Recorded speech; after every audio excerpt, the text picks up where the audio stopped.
Party with your host, Dustin Rybka. Hello and welcome to Sex Party. I'm your host, Dustin Rybka. With me on the show this week is adult film star Nina Nova. Nina was an orgy instigator in college. She facilitated many orgies, many wild nights in college. We're going to hear all about it. She studied sex and sexual health. She's very smart. She's very fun. She's very experienced. She's been in the porn industry for almost 2 years. Her first scene was a girl. Her second scene was a cream pie gangbang. And her third scene, well, I'm going to let you guys find out. She also talks about being a switch, a submissive, and also a dominant sometimes, doing femdom, findom, her experience with the one and only Cream Pie Cathy. And towards the end of the episode, she talks about what she wants to get into and how it may or may not involve being tied up, suspended from the ceiling, and electrocuted with cattle prods. You guys are going to love this one. So please, without further ado, enjoy my conversation with Nina Nova. This week's conversation. Nina Nova, welcome to Sex Party. How are you doing? I'm doing lovely. Thank you so much for having me today. Yeah. I'm excited to get into it. I have a feeling, just based on our 2-minute conversation before we started recording, that this is going to be a fun one. This is going to be a wild one. So I'm excited to see where we go. The audience thinks that I know that I have this things planned out. And, maybe I have a shell of an idea, but really, we're kind of just flying blind here, guys. And so, just winging it. Yeah, we're just winging this fucking thing. It's We'll figure out how to... Yeah, it's gonzo. We'll figure out how to land the fucking plane eventually at some point. So with that said, for the people who are just tuning in, they're like, who the fuck is Nina Nova? I want to know all the things. Could you talk a little bit about who you are and what you do? Oh my God, that's my favorite thing to do, is talk about myself. I fucking nailed it. Okay, so I'm Nina Nova. On Twitter, I am at Nina Nova, XOXO. I have been in the adult film and porn industry for nearly 2 years now. My anniversary is on November 1st, so if y'all want to send me tips and gifts, that's the day. But before I got into porn, I actually was a cam model and a content creator on and off for about 8 years. So I'm nowhere new to the adult industry. I love sex. I love sexuality. I love sexual health. In fact, so much so that before I got into adult film, I actually got my bachelor's degree in sexuality and gender studies. And I did a ton of public health and sexual health work, and really tried to increase knowledge and awareness of sexual health and reproductive health care. So you can say, like, I've got the academic side, the sensual side, the physical side. You can say I've kind of got it all going on. It's just been a delight being in the adult film industry. I wouldn't change it for the world. Yeah, it sounds like it, and I love that you have this sort of already, like, this sort of all-encompassing sexual knowledge, expertise from every, like, from the, like you said, academic, more clinical standpoint to, like, porn and, like, actually having sex for a living and all of the things. And because I hate to be like, how'd you get started? I will ask you that question, but it'll come later whenever we get there. But foreshadowing. Yeah, like I said, like, no one. I mean, let's start in the middle and work our way in whatever direction, right? But like, yeah. So with sex, what do you think was it, or what is it about sex that really, like, grabbed you and pulled you? I mean, and did you feel that when you were young? Because I know me, like, being a sexual person and hosting a fucking show called Sex Party, obviously, like, I can remember way back, like, I just had this overwhelming thoughts about sex and whatever. So was it the same for you, or did you discover sex in a way where you were like, oh shit, that's cool? I'll answer this question in 1 second. But first, here's my kitty. She decided to make a surprise appearance. This is Onyx. Little cameo, yeah. She's the real star of the show. I mean, my pussy is the real star of the show, but she likes to get in the way. You'll see my other one too. But how did I know? How did like sex grab me? I mean, I always knew I was like a sensual and erotic person, right? From like a really young age. I grew up raised by a really progressive mom in New York City. So I was kind of around like some interesting and eccentric spaces starting very young. So, you know, it's not like I wasn't exposed to the world and to different ways of living. And then I think as I really got older, I came into myself, especially in college, and I started to kind of have these sexual awakenings, started to explore my own sexuality. I just realized that it was something that really felt like, I don't know, like one of the most natural, most innate pleasures that we get in this life is sex and sensuality, right? Like food and sex and sleep are the most like innate, basic pleasures that we are gifted in this life. Why not study them? Why not do them? Why not enjoy them? And, you know, I just kind of got addicted in every way. No, I love that answer. Did you become like the horny friend that automatically in the friend group? Is that how it worked? I definitely was the horny friend. In college, I was known as like the orgy initiator. The orgy initiator. Okay. Yeah. Let's hear more about I didn't even have to ask. Is there any wild college stories? So the orgy initiator. So you just one night you decide, hey, I want to have an orgy, or like, does this happen multiple times? Tell me everything. It happened several times. So I was very lucky, you know, in college, I was exploring my sexuality. I was the president of our like LGBTQ student group because I'm bisexual, equal opportunist.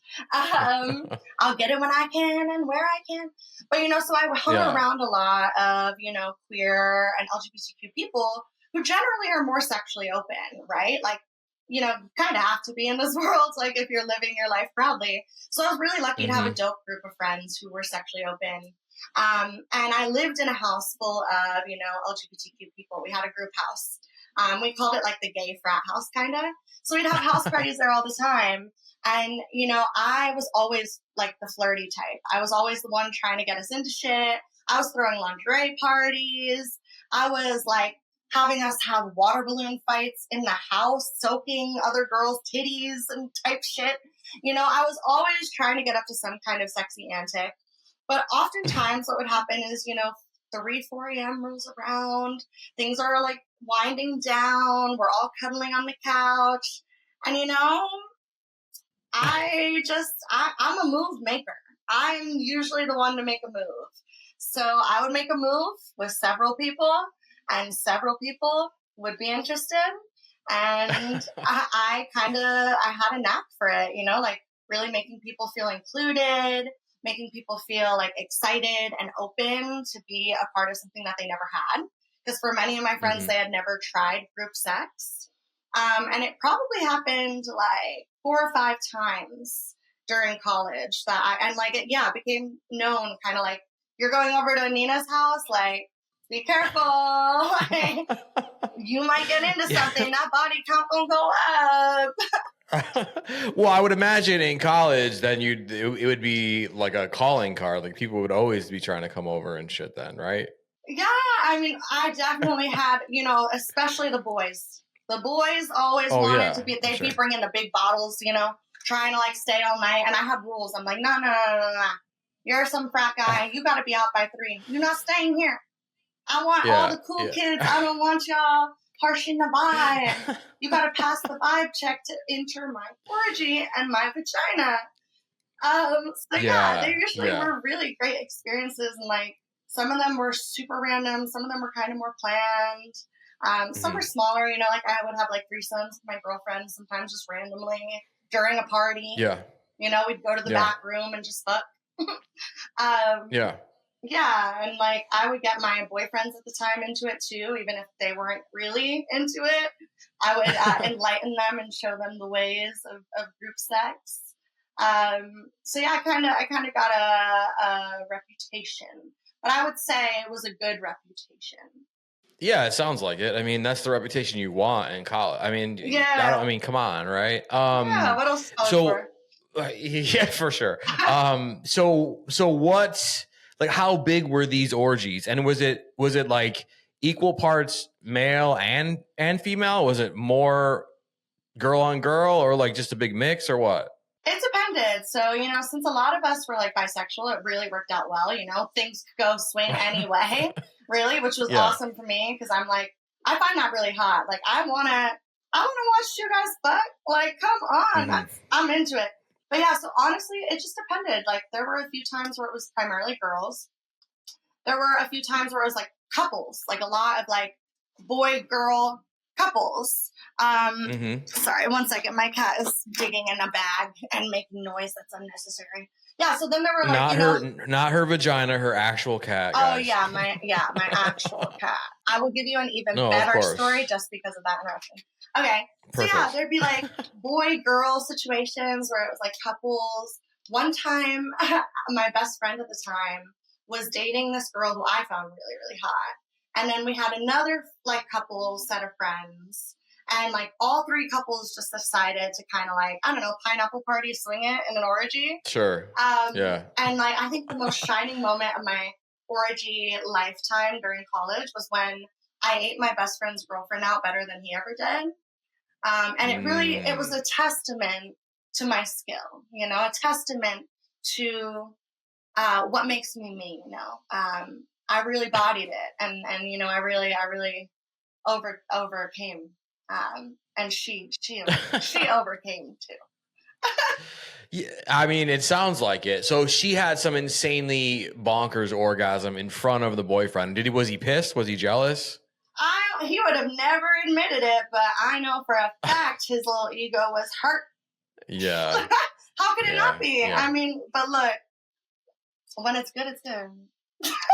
Well, I mean, that brings up a great point, right? Mm-hmm. What advice would you give to eat pussy for a man, for a woman, whatever? I mean, what are your? I mean, if you're like blowing somebody out, like you just said, and obviously, you have that expertise. Like, what's your secret?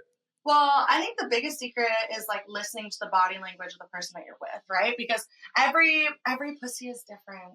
It's like a snowflake, right? Like, what you want to focus on is definitely going to change based on the body. But for me, I will like, almost like triage the entire area to start. Triage it.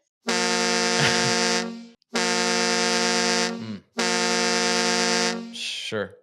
You want to feel when they quiver or shake. And then whatever spot you're in when they start to shake, or especially if they start to run away from you on the bed a little bit. That's the best feeling. You want a little bit of a runaway. So you want to kind of feel out for that and then focus in on those places. And then another like just basic thing that I would offer, because I think a lot of guys in particular don't recognize this, like for all, Right. And this is coming from somebody who needs like the highest setting on the Hitachi wand to nut. When it comes to oral, I want that shit slow and sensual, and very intentional too. So, I think it just really depends on the person you're with. Yeah, everybody has their own algorithm, as it were. And it's like, you have to, I mean, that, I actually really love what you said, because, the holding them by the hips inserts a certain level of dominance, which is very hot if someone's submissive. And two, to kind of follow the quiver, to kind of follow that's really great advice. Really great advice, obviously. Yeah, you really just have to pay attention. Also, like, the best piece of advice I could give is just ask. Literally just ask. Yeah. Like, and you can ask it sexily, like, you like when I do that? Like, how's that feel? Yeah, you want me to keep, you can figure out ways to make like the check-ins sexier. Because I know a lot of people don't like to communicate during sex because it can like kill the vibe. But honestly, I want someone to talk to me talk me through it, please. Mm-hmm. Like, yeah. No, that's huge. I mean, communication, and I think I see it a lot in social media now, like in the zeitgeist out there, just in the culture, that people like women are complaining that men really don't make any noise during sex. And so like, that's a whole thing. But then communication is a whole other thing, because you need to be doing both, guys. Right. And like women usually women will reciprocate if they're not already, right? And so I think that you're right. I think that you can find whatever way works, but I think you just got to be like direct, right? Like, that's cool. That's dope. But like, take it a step further. Like, okay, I'm going to do this to you. We're going to see how you react or whatever the fuck, however you say it, that kind of shit. So you're right. Yeah, literally explore the body, be intentional, and being direct and assertive too. Like, like.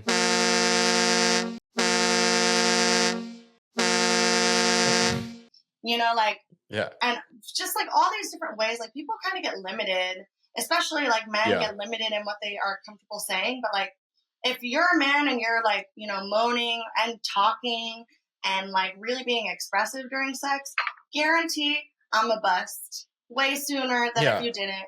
I need that. I need that titillating verbalization. Yeah, totally. And I was going to say control, right? But you said it better. You said, assertiveness. So that's like you kind of gotta take control when you're in that zone and just because if you're not confident in what you're doing, like you don't know my body yet, but at least pretend like you do, or like you care to find out. Like don't just be like please God, we're not in grade school. Like where did that advice even start? I've actually done that when I was like in high school or something, you know what I mean? But like now, this many years later, I'm like, who the fuck started that? Someone who didn't know how to eat pussy, that's for sure. Yeah, it definitely came from a guy. Okay, so all right, so you're an orgy initiator. We love this. You're in college. You're doing your thing. So you're sexually open. You're having these experiences. You're blowing bitches out in front of their boyfriends. All the things. Gotta do it. Well, okay.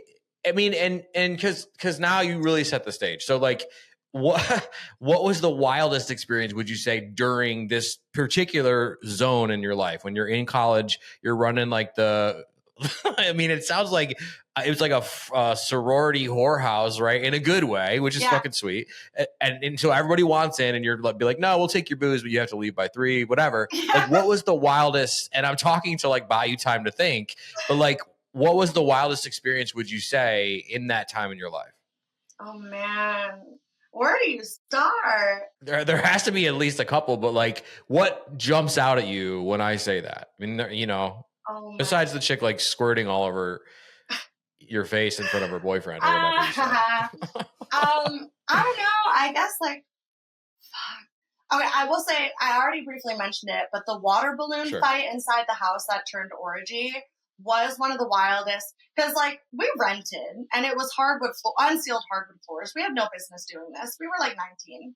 What the fuck were we thinking? Why do we have water balloons? Why were we inside? Why did we not? purposely put on white t-shirts to do it? Like, just like weird shit. Yeah. So that one day it was like me and one of my other girlfriends who's bisexual, and like we really just got an idea about how to like get something started, and that's always how it kind of starts. Like, especially if you have like a friend that you lock eyes with, and you can be like, oh yeah, all right, we're gonna tag team this shit. And I remember me and her, like, we got into white t-shirts, we filled up all these water balloons. It was a big house at the time, and like we have all these people at our house party. And I remember like at one point, like we really wanted to like get people going, so like me and her put a bunch of water balloons between our tits and like slam each other, like push each other into the wall, like shove each other against the wall.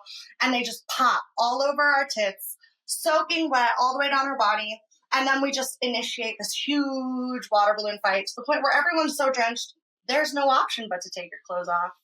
And whoops, we don't have enough clothes in your sizes, and now they have to go in the dryer. That's so unfortunate for us. Oh no. Yeah. And obviously with everyone's consent, people at this point, like you said, knew what they were getting into when they came over to my house. Yeah, of course. But I would say the indoor water balloon fight was definitely one of the craziest. The fucking my best friend's girlfriend better than he did, also one of the craziest. Like we would just throw crazy sex parties where like people would be like fucking doing anal in the bathroom and then walking out, taking a shot with us like nothing happened. Like cum still in their butt and everything. Like, Yeah. just all sorts of crazy shit. Yeah. It was a great time. Sometimes I miss college, and then I remember college, and then I don't miss it. I think I miss the sex in college. Sure. Yeah. The freedom, the craziness, the wildness. Yeah, we're young. We can fucking get away with this. Yeah. Yeah. Yeah, but I guess I chose the right career because I get to replicate it all the time now. Yeah, I mean, and podcaster's dream, you just transitioned it right into it, right? So you said you've been in porn for how long?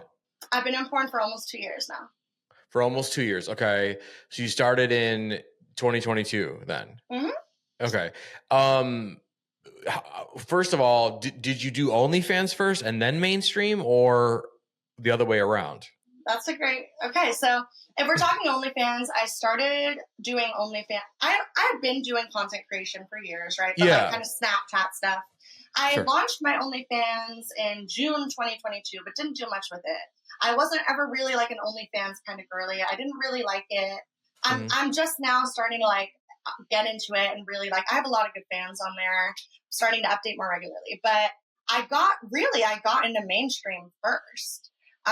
So I was really lucky to have some amazing mentors in the industry, like Xander Corvus and Olive Glass. I had some friends that are with this awesome mutual aid collective named Suede that I really looked up to, like Summer Hart and Cody Vore, and like Tegan Trex.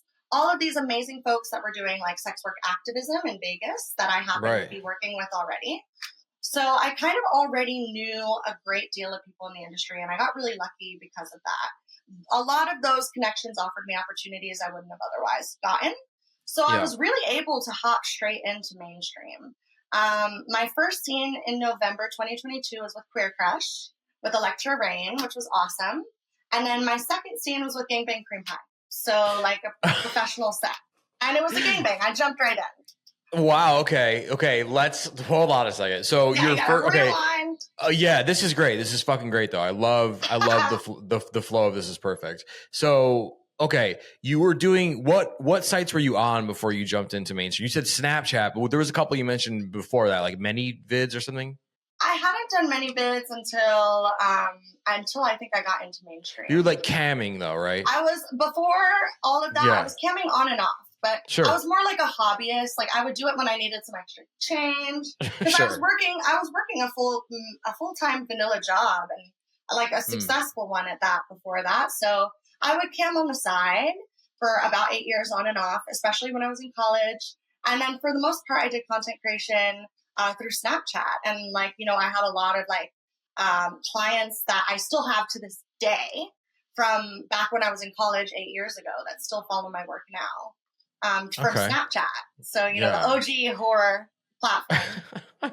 Yeah, we love. Well, actually, I really don't like Snapchat. Just the functionality. It looks like a kid's toy that I don't know how to work, and maybe it's because I'm older. But I'm like, what the? It is a kid's toy, and it's it looks like a Fisher Price ad. Yeah. Which is a weird combination. Like, I don't know. Yeah, and I mean, just design it better, guys. What the fuck? Please. And stop taking down everything I post. Oh yeah, they were doing that to me for a while too.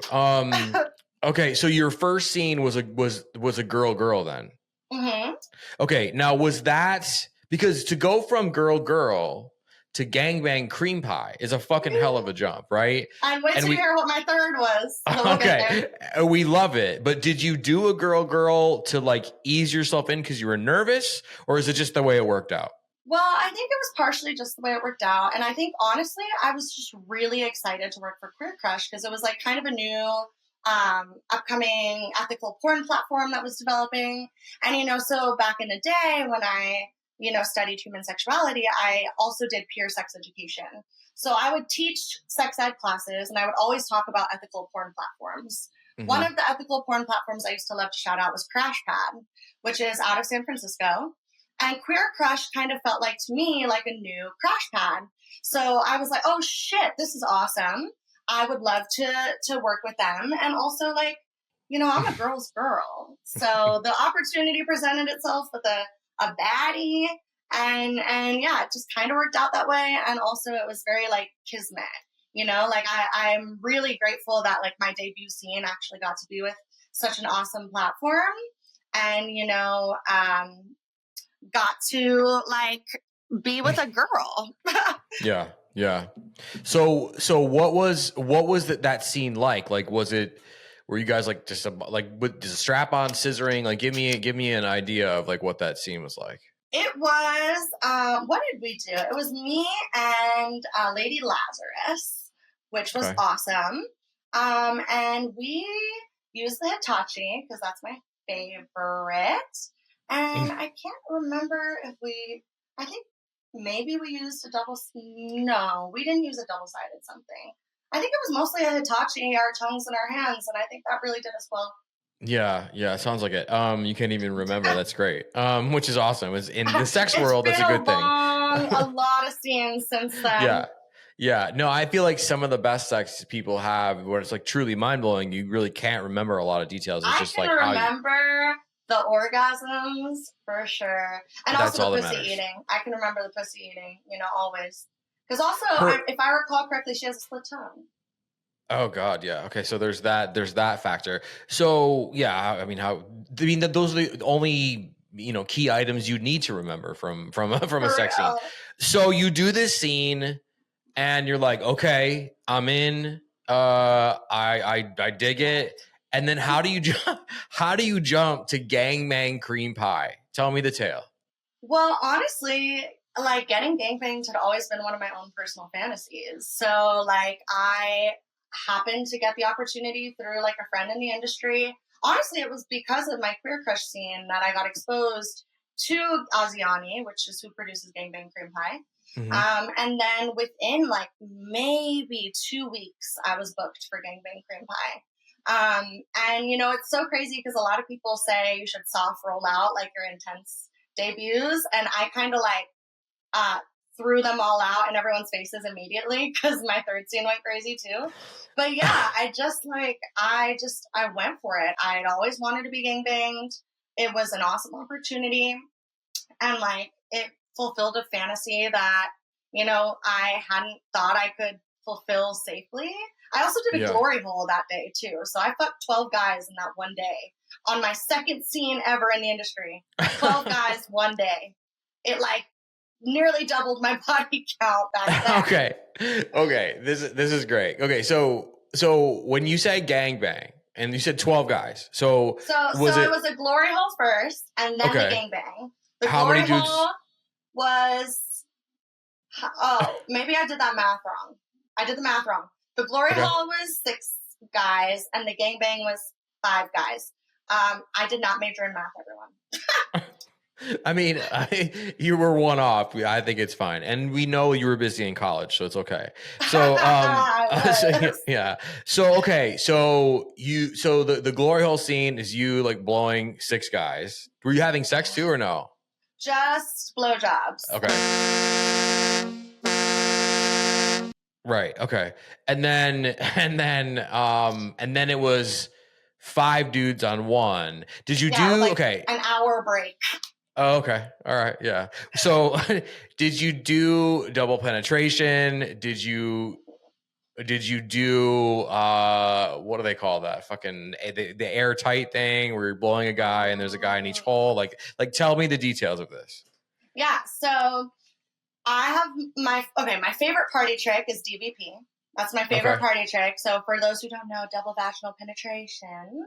I know we use a lot of little like acronyms or whatever. Yeah, no, it's good that you define it though. They need to hear it. Yeah, so that's my favorite party trick. It always has been. But I had never actually been able to do it with 2 real penises until that day. So it was another fantasy of mine, right? And then I did it with I think it was like a 10.5-inch cock and a 9-inch cock at the same time. Handled it. It was awesome. I did not do like any anal that day. I wasn't like prepped or anything, but my third scene, we get to that. But yeah, no, it went crazy. I did do DVP in that scene. I got thrown around like a rag doll. The pussy was not the same for a couple days, but it's nothing compared to my Cream Pie Cathy scene, which is yet to come out. That one had me messed up for like 2 weeks. I was tired. We are definitely going to get to both of those from the third scene, and because I have something to say about the Cream Pie Cathy thing too, because I'm very curious. But because so in your second scene in the gangbang, so you and all like 5 dudes came inside you. Yeah, like several times. I don't know how they kept busting. Like I don't know. There was no factory period. It felt like. Yeah. Do it. And then the glory hole thing, they were like coming in your mouth, on your face, and I swallowed every one in my mouth. Okay. So if you had this my body was 70% cum that day, actually.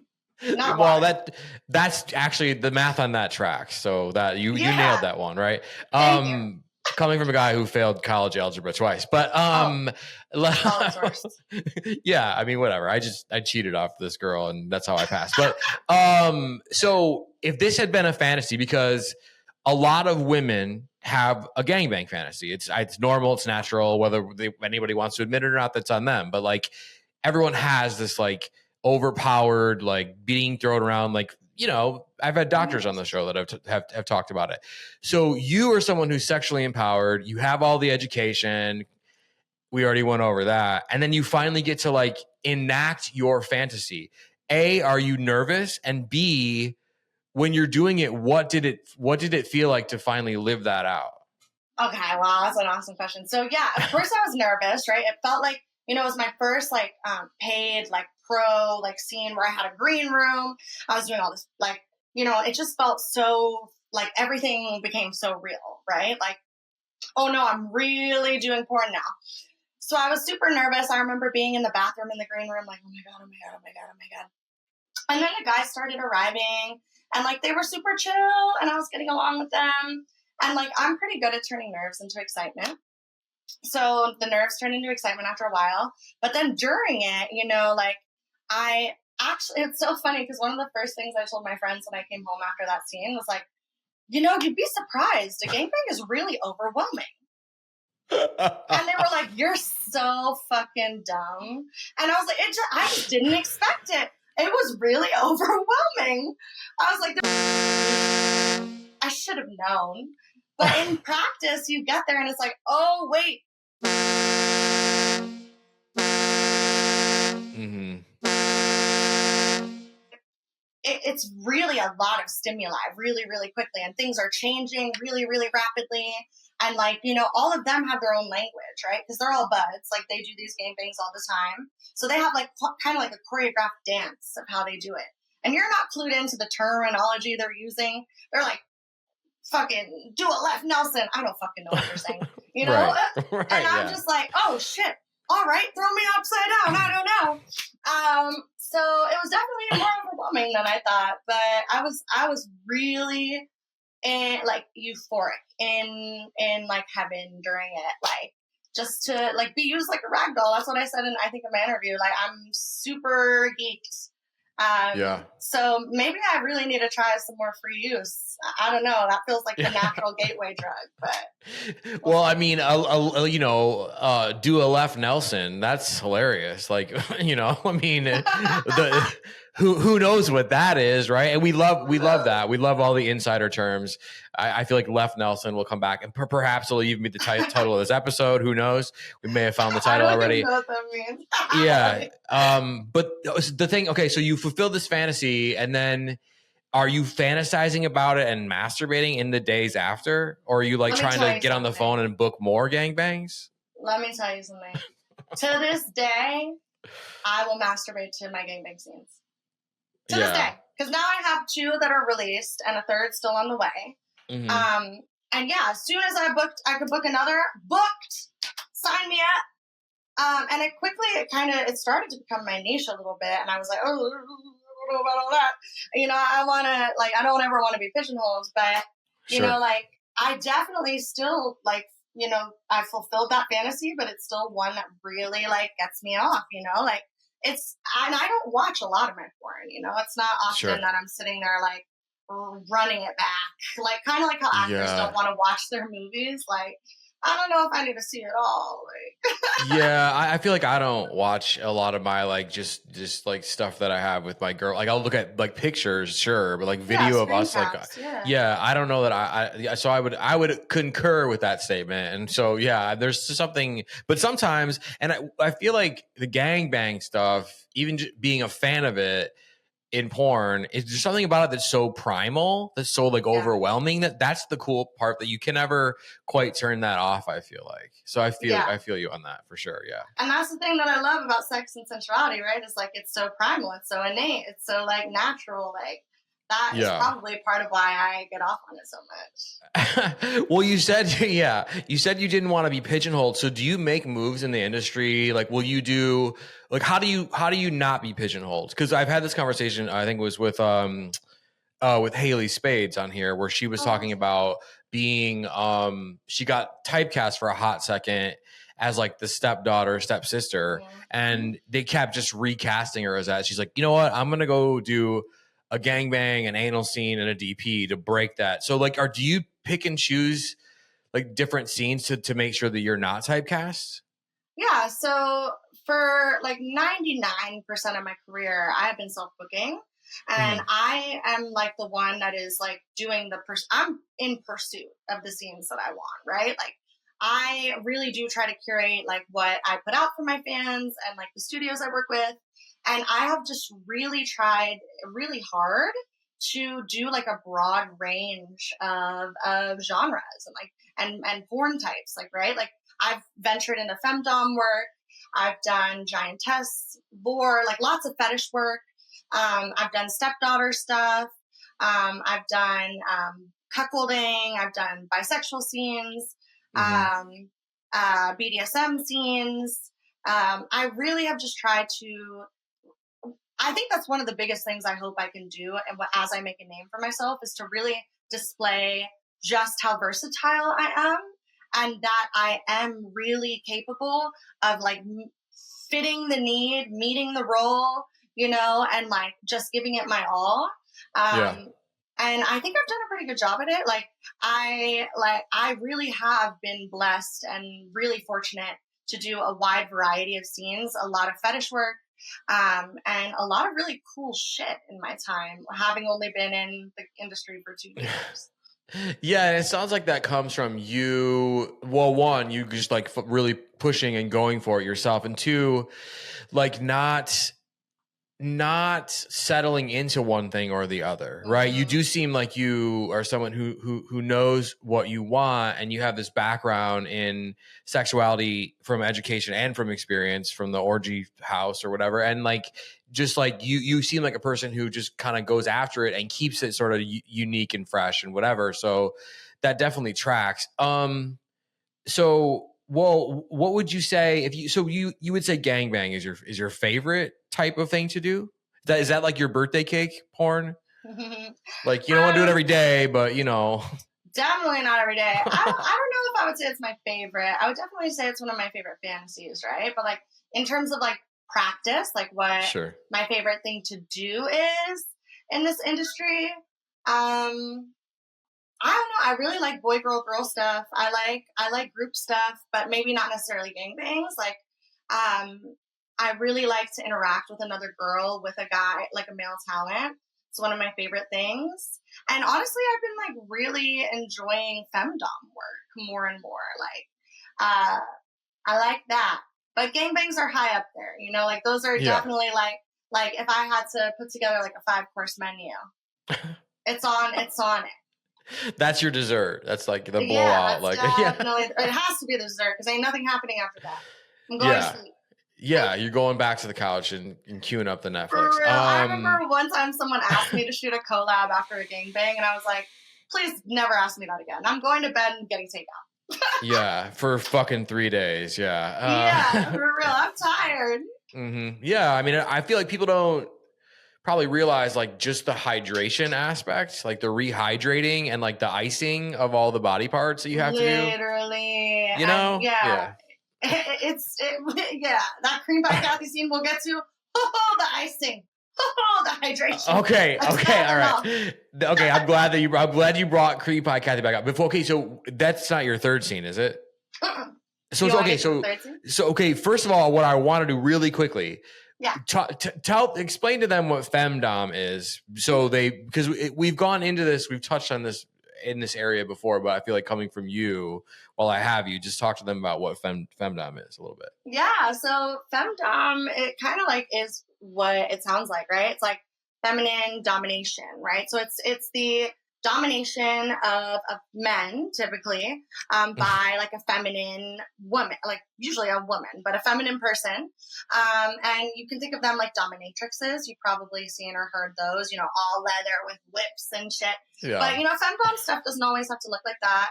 You might have heard of like Locktober, right? Where people are using like chastity cages for their cocks, and they have doms instructing them to keep them on.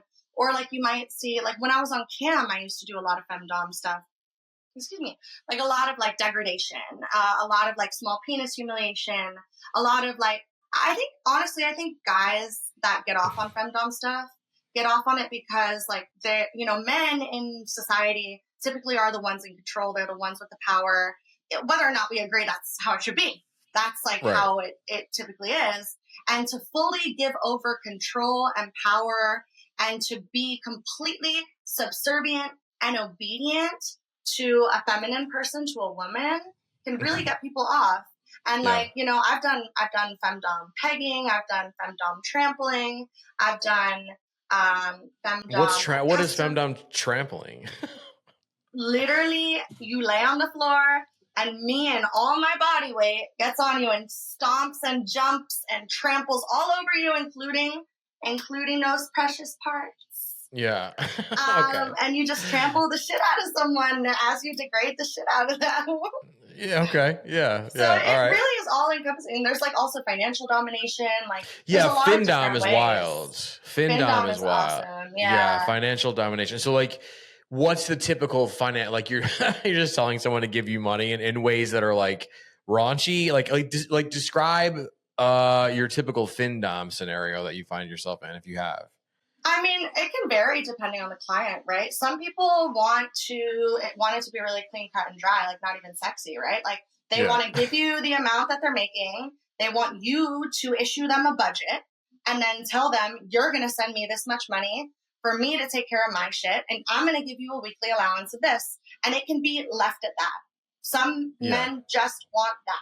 Sometimes it's more sexy, but a lot of the times with Femdom, it is literally just like the control of their finances. They get off on that. They don't even need anything more than that. Yeah, it's like, give me $50, you dumb fucker. Yeah, drain your wallet for me. Give me your credit card number. Yeah. Okay. Well, I think we had to dip into the dom shit because it sounds like obviously you're a switch. You can be submissive and you can be dominant depending on whatever. And that's always, we want to make sure we take advantage of that in the sense that like we get all the information and they can hear all the different sides of your sexual personality. So that's awesome. So, okay.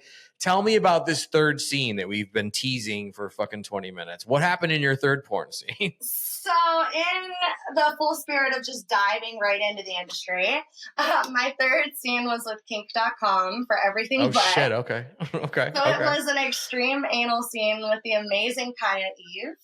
And I was the submissive. And that was my first anal scene ever. And it was an extreme anal scene. It went crazy. It was awesome. I loved that it was with, that it was like kind of like a femdom situation, like Kaya was dominating me. And my butthole did stuff I never knew it could. It really shocked and surprised me that day. And I've done a lot of butt stuff, but it really, it showed up that day. It did its job. Well, I mean, kink.com is no joke, and shout out to kink.com because I have dreamed of working with them for years. Yeah, we've definitely heard that on the show a lot too. So describe. So what I want to do is describe what happens in that scene, and you don't have to go step by step, but like do whatever you want. This is your episode. So like describe what happens in that scene, and then I want you to describe after we know what the scene is, how you prepared for it. Oh, okay. We want to talk prep. The prep is the less sexy part, so definitely start with the sexy. Okay. Sure, yeah. So what happened in that scene? That scene I remember kind of more vividly. Like, me and Kaya get home from the club. Naturally, we're just in lingerie because that's how you go to the club. Yeah. Anyways, we have some donuts on the table. I happen to have a butt plug in my butt because I was trying to get fucked at the club, and I was so upset that I didn't get fucked. And then Kaya's like, then I'll fuck you. And basically, chaos ensues.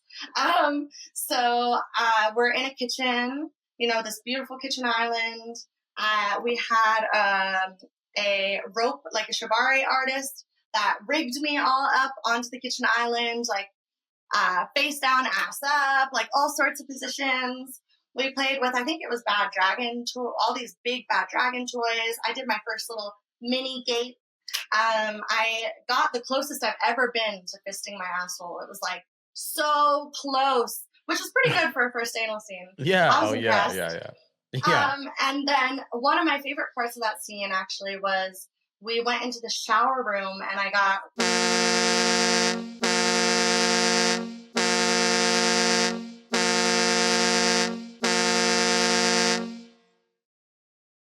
So flogging underwater while rigged is pretty hot and pretty hard.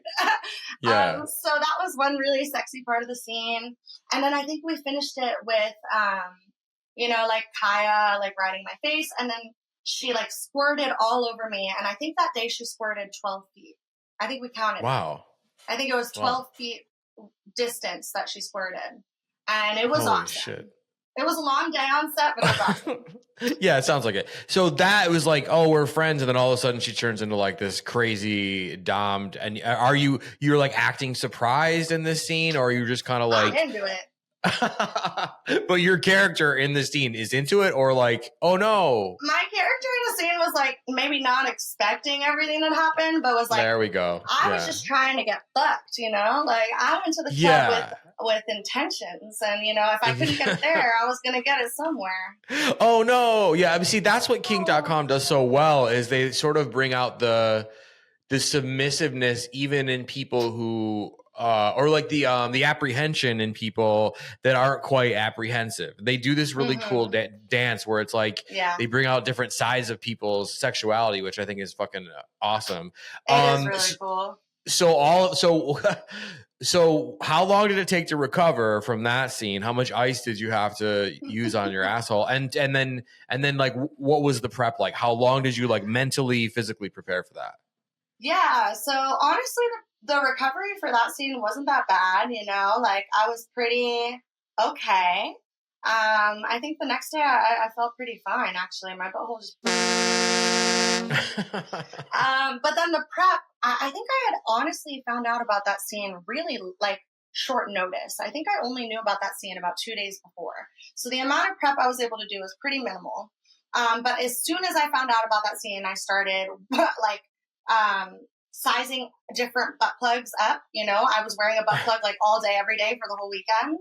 And I was sizing them up, you know, like just keeping something in my asshole all weekend. Yeah. And then, you know, the normal kind of prep, right? Like back then I was still pretty new, so I didn't know all the fancy tricks that everyone does.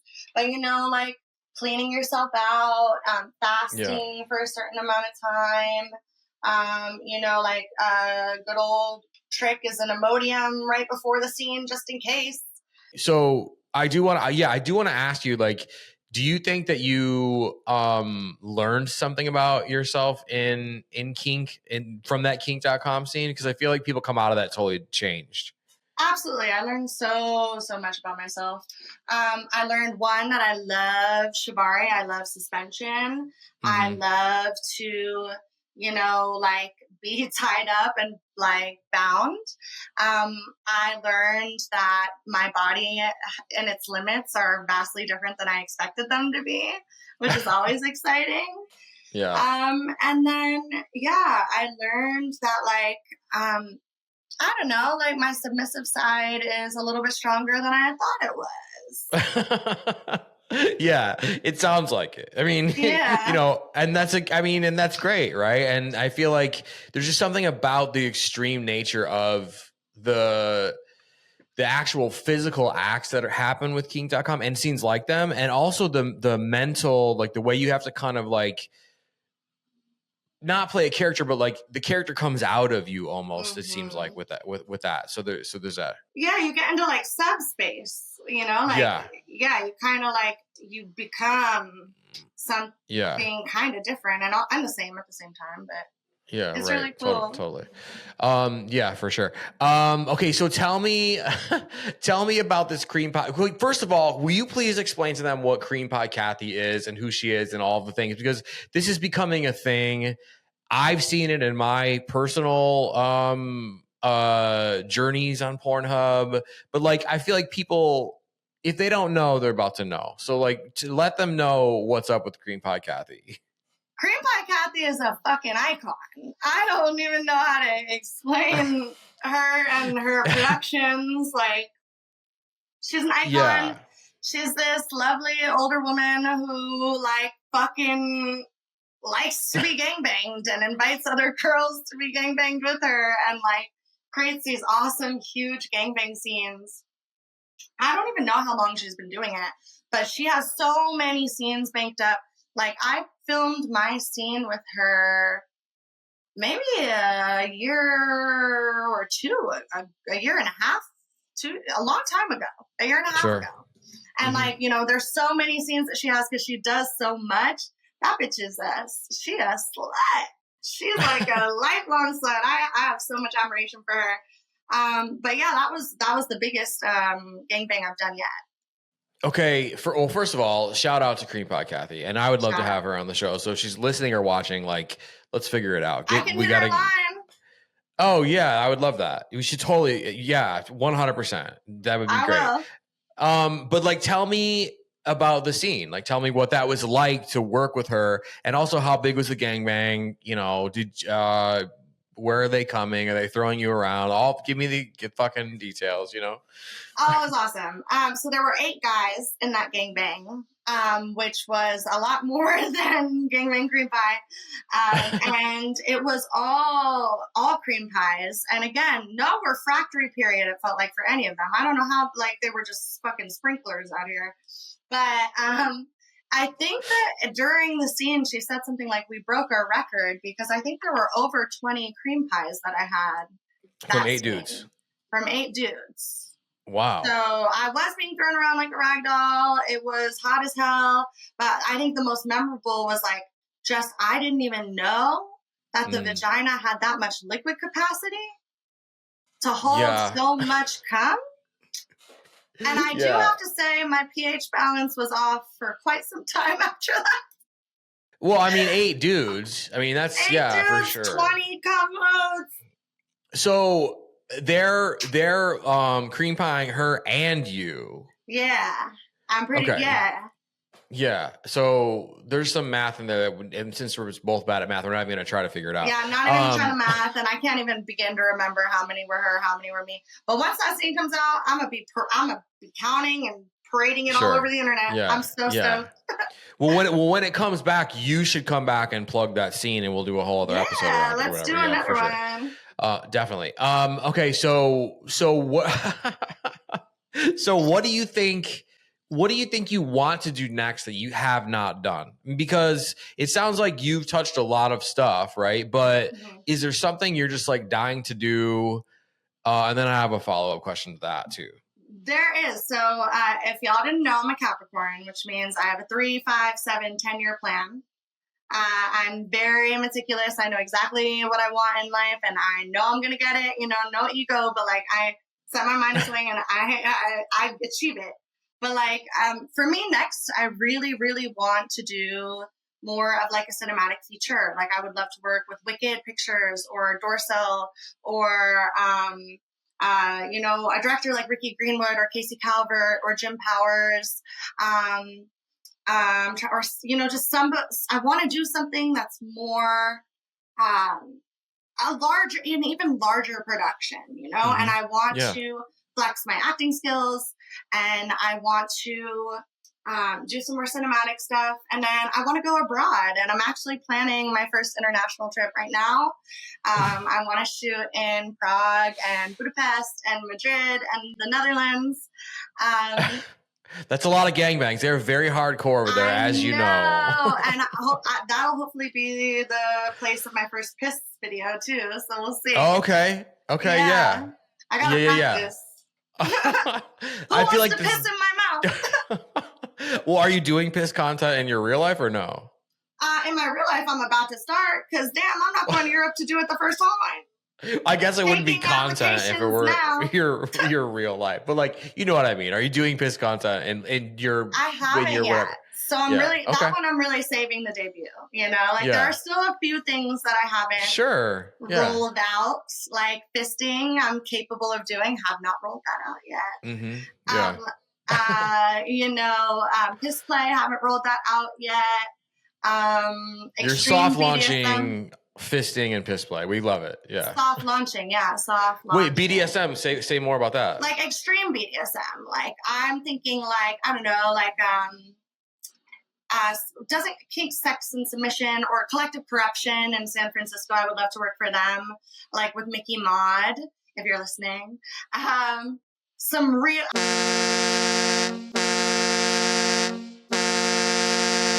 So give examples of what those scenes usually entail. Like how hardcore are we talking? I would like full suspension. I would like, cowl prods. I would like floggers. I want labia spreaders. I want fisting. I want marks left. I want, electroplay, sensory deprivation. Okay. Yeah. Like, so you want to be shocked with cattle prods? Hell yeah. Okay. Yeah. That's. I want to make sure I heard that correctly. Naturally, yeah. I mean, why not? Yeah. Why not? If you're gonna go full submissive BDSM hardcore, you cannot not have cattle prods in there. Yeah. Right? Put me in a cage. Shit. I don't know. Do some weird shit. Like I don't even. I don't know, all sorts of things. Sure. Like. Yeah. I really want to go all out and like I want to like explore the world of extreme BDSM. Like even like needle play I'm interested in. And some more stuff like that. Sure. So yeah, and I'm also interested in doing like live BDSM shows, like kink demos in Vegas. I've done one already, but I'm hoping to do more. So like we'll see. There's a lot I'm gonna do. Yeah, you have a long career ahead of you, and I feel like you mentioned Ricky Greenwood, fucking legend. You mentioned Casey Calvert, genius, genius. I like total genius when it comes to like actually capturing the cinema of the hardcore. Like that's in the mentality and sort of like the mind play of that. Like she's a genius at that. So like. Yes, like if they're listening, I hope that you guys connect or whatever. Okay, so in closing, right, can you give some advice, being someone who has your intellect, your sexual experience, your, again, like the clinical, but also like you've done it, right? For someone who wants to get into, maybe it's not OnlyFans, maybe it's not mainstream, but maybe it is, right? But maybe it's just they want to get freakier with their partner, but they're kind of scared, right? How do they push against that fear and just like do all these things that they want to do? Okay, so we're talking more like personal, like somebody. Yeah, like how, like because you know that like there's probably a lot of men and women, but probably more women out there that are listening that they want to do some freakier shit. They're sick of the fucking bacon and egg scramble, whatever the fuck, normal shit, right? They want to do some freaky shit. They feel ashamed. They might, whatever, but like there's that fear, that internal, that makes me a slut. God damn it. Like, how do they push against that shit and get their shit? I love this question. I mean, okay, there's probably going to be like a couple points to answer this because I love these questions. First off, like before you even approach the subject with whatever partner you're seeing, like bust out a journal, bitch, and write some shit down. Like whatever shame you're carrying about whatever you want to try, like really try to unpack that and like figure out like where it came from. Because the voice that's telling you to feel bad about whatever you want to try in your head, that's not your voice. That came from someone else. It came from society, it came from TV, it came from church, it came from your parents. Identify who it came from and then try to let it go as much as possible. Remember, that's not your voice, and this is your body, and it is your pleasure that you're in control of, right? So I would start there by doing some really like deep digging. And then I would like start, if you're trying to approach it with a partner, I would start like small and steady, right? Because if you like hop in and you're like, piss in my mouth, things might not go over well. You know, I've been there. You know, you can't go in too heavy and hard. But maybe start by like saying like, hey, I would love to watch some videos with you before we get freaky. Like, let's explore, like, what kind of porn do you like to watch? Show me something you like to watch. Let me show you something I like to watch. And then start there. Another way to do it would be there are lots of awesome, like, kinky, sexy games that you can buy online that, like, invite you to, like, get deeper with your partner that are kind of like an easy, playful gateway into, like, figuring out what the other likes. But I would really just start with, like, communicating slow and steady, bringing it up by, like, you know, let's exchange. What do you like? This is kind of what I like. And then, maybe start by just being like, let's both exchange a fantasy that maybe we haven't shared with each other. And then explore those fantasies verbally. And then maybe give it a day or two and revisit and then see if you can make it a reality. And hopefully your partner is cool and accepting and down. And if not, there are plenty of providers out there that might be able to make your fantasy a reality for you. No, yeah, that's so true. Well, and then would you say that's the same, would you give the same advice for someone who has been thinking about doing an OnlyFans or sex work for 2 years, but they just can't get over the fear? Would you take that same approach, like ease in and take it one step at a time? Or would you, because I mean, you know, Mrs. Left Nelson over here, like, you know, you like went straight in. So like, what would be your advice? Well, my advice for them would be a little bit different. It would be to really weigh all the pros and cons before you get into it, right? Like, this is a fun, awesome, exhilarating, but tricky, sometimes dangerous, vulnerable industry. So, like, if you're trying to get into this industry, make sure you have really assessed your situation. Make sure you know what risks are involved, and make sure you know that it's something you really want to do. And if you're still feeling shame and fear about it, I would say the same thing. Figure out where that voice came from, and try to kick that voice the fuck out of your head. And I would say, like, if you're feeling fear or shame around getting into this work, if there's anything this work did for me, it was actually give me confidence and self-esteem and empowerment unlike I'd ever experienced before. And I would hope it would do the same for you. Yeah, no, that's awesome. That's fucking beautiful. Thanks for all of that. But like, you could tell that what you just said is absolutely true through this episode. So Nina Nova, thank you so much for being with me on Sex Party this week. Let's tell these party goers where they can find you on socials, where they can dump some money out on you on OnlyFans or Loyal Fans or wherever you're at. Take the wheel. Yeah, so my Twitter is at Nina Nova XOXO. All my links, where you can find everything, is allmylinks.com/Nina Nova XOXO. And you'll find my Instagram slightly different. You'll find all of that on all my links. You'll find my OnlyFans on there, my many vids. And yeah, come follow me on Twitter. That's where I post all the good shit. And send me a DM on OnlyFans, and you might just get a response from one. Thank you so much for being with me. I'd love to have you back, so we'll set that up. And keep doing what you're doing. It's fucking awesome. Thank you so much for having me, and thank you so much for creating such a sex positive space for folks like us to just fucking vibe and then share our experiences. I hope this goes on forever and ever. Thank you. Me too. No, that means a lot. Seriously. Appreciate it. Huge thank you to my guest, Nina Nova, for being with me on the show this week. Make sure you guys go follow her on all the socials. Go dump some money out on her OnlyFans. Go find her videos. Show them some love online.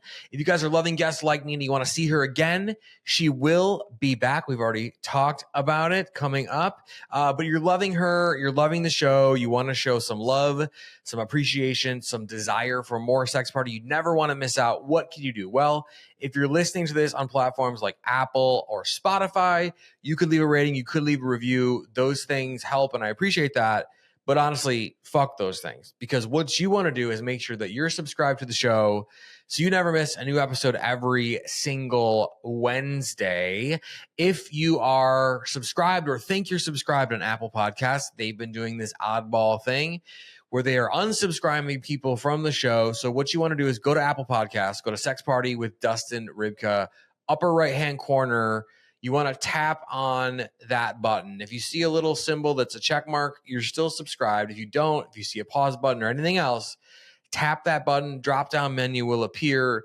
Click on resume subscription, resume downloads, one of those two, and bing, bang, boom, bop, bazingo, you're resubscribed.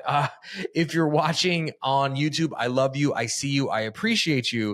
If you're watching on YouTube, would you rather have a kinky experience in your home or in a hotel room?